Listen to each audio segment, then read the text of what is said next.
ஒரு பெரிய நதியில் அனைத்து மீன்களும் நீரோட்டத்தை நோக்கி பயணித்தன. நீரோட்டம் எங்கே போனாலும் நாமும் அப்படியே போக வேண்டும் என்ற நிலைப்பாடே அவற்றின் பழக்கம். ஆனால் ஒரு சிறிய மீன் ஒரு நாள் நிதானமாக சிந்தித்தது. நாம் எப்போதுமே நீரின் ஓட்டத்தை பின்பற்றுகிறோம், ஒரு முறை அதை எதிர்த்து பார்த்தால் என்ன என்று. அதை கேட்டு மற்ற மீன்கள் சிரித்தன. ஆனால் அந்த சிறிய மீன் முயற்சி செய்தது. அது தண்ணீரின் வேகமான ஓட்டத்தை எதிர்த்து நீந்த ஆரம்பித்தது. தண்ணீரின் ஓட்டத்தில் அது பலமுறை தள்ளப்பட்டது.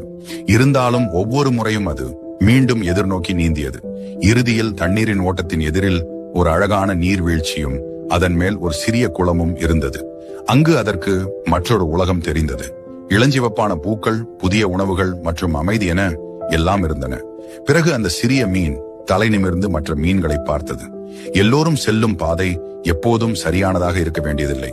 விதியை கேள்வி கேட்டு தைரியமாக தன் பாதையை தேர்வு செய்பவர்கள்தான் புதிய உலகை காண்கிறார்கள்.